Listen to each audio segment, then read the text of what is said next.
Dans cette vidéo, je vais vous présenter un template de génération des factures. Donc ça va vous être super utile si vous n'avez pas de logiciel de facturation ou encore vous n'avez pas les moyens de vous en procurer.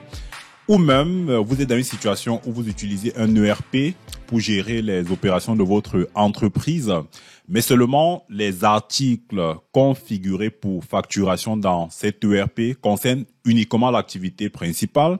Et par conséquent, si vous facturez de temps à autre des sous-produits, peut-être certains services, alors vu que ce n'est pas dans le paramétrage, vous devez peut-être faire des facturations manuelles et dupliquer ainsi des feuilles Excel à l'infini. Donc, on verra comment, dans ce genre de situation, vous servir de mon template de facturation pour le faire très aisément. C'est parti! Le template de production des factures, je vous l'affiche à l'écran. Vous noterez que nous avons 5 onglets et chacun joue un rôle bien précis. Le tout premier onglet, c'est celui sur lequel vous allez créer, modifier ou encore imprimer votre facture.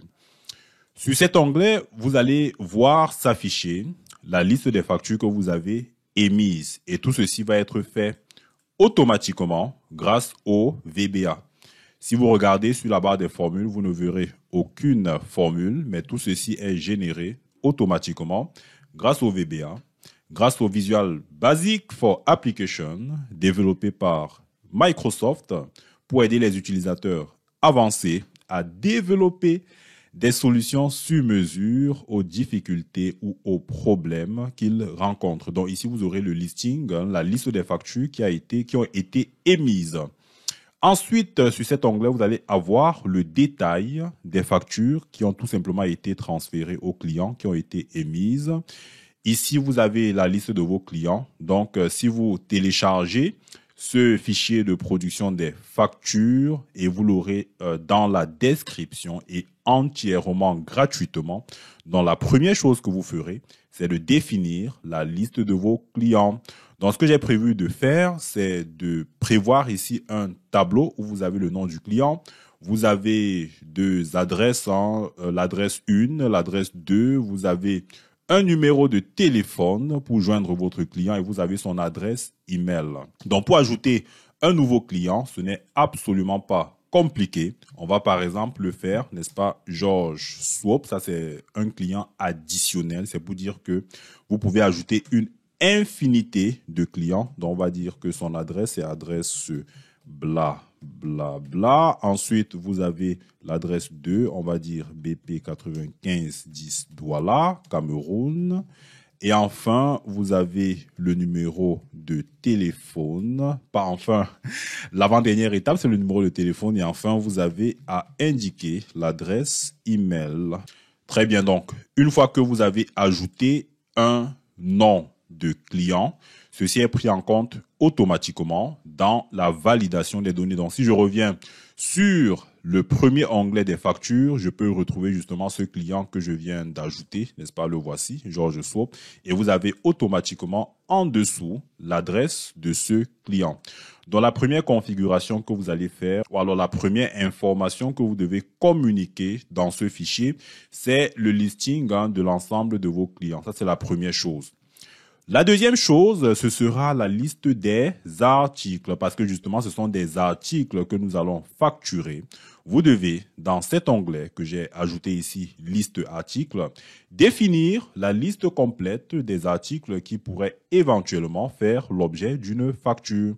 Et là, ce n'est pas du tout compliqué. Vous allez tout simplement effacer ceci pour remplacer cela par vos propres articles et vous pourrez ajouter à l'infini des articles supplémentaires. Ici, par exemple, on peut dire bouteille 65 centilitres jus de fruits. Donc, ça, c'est un exemple d'article. Je vais copier ça, CTRL-C pour le mettre en description. On peut ajouter un détail, jus de fruits naturel. Ensuite, vous définissez ici la quantité minimale à facturer et là, vous mettez le prix, n'est-ce pas? La monnaie dépendra de la région où vous êtes. Vous pourrez configurer la monnaie qui vous convient. Dans ce fichier, j'ai mis par défaut le franc CFA, mais ceci est complètement modifiable. Donc, on vient de voir que premièrement, vous devez indiquer les différents clients susceptibles d'être facturés. Deuxièmement, vous devez indiquer les articles qui peuvent faire l'objet d'une facturation. Ensuite, ici, on va voir comment créer une nouvelle facture. J'ai ici 3 boutons qui peuvent être utilisés. Le premier, c'est pour enregistrer ou modifier une facture.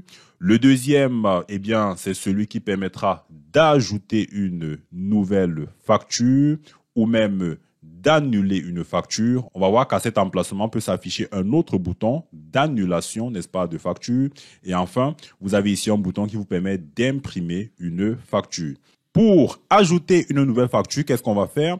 Vous allez tout simplement venir ici sélectionner le client que vous voulez facturer. Ici, on prend ce client et vous avez en dessous l'adresse du client qui va être affichée. Ensuite, ici, vous devez indiquer les articles que vous souhaitez facturer. Je vais sélectionner donc cet article glaciaire que je veux facturer à mon client. Ensuite, j'ai ce second article que je souhaite facturer également. On va supposer qu'il a fait une commande ou alors son panier comprend 3 articles.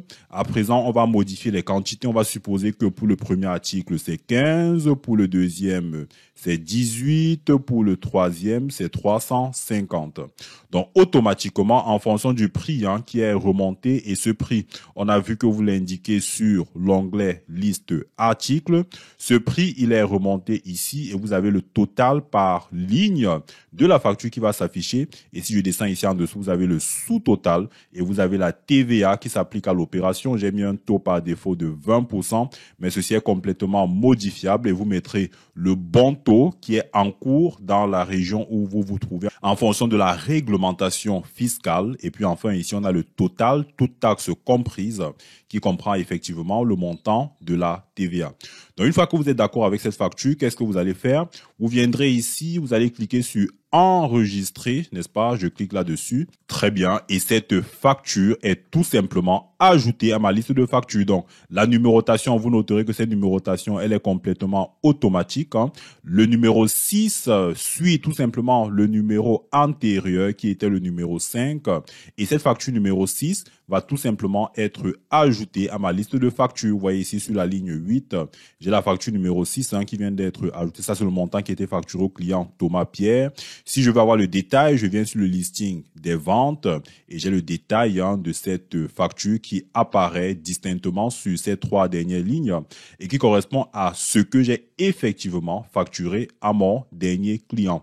Ainsi, vous avez les différents clients que vous avez facturés sur la période. Ça vous permet comme ça d'analyser la performance de vos activités commerciales, ne serait-ce que celles qui sont gérées à travers ce template de facturation client. À présent, si vous souhaitez imprimer votre facture, cela est également complètement faisable. Ce que vous allez faire, c'est venir tout simplement sur ce bouton imprimer et vous avez ici la possibilité d'indiquer dans quel emplacement vous souhaitez sauvegarder votre document. On va donc choisir cet emplacement. Je vais l'appeler facture tout simplement. Ensuite, je clique sur enregistrer.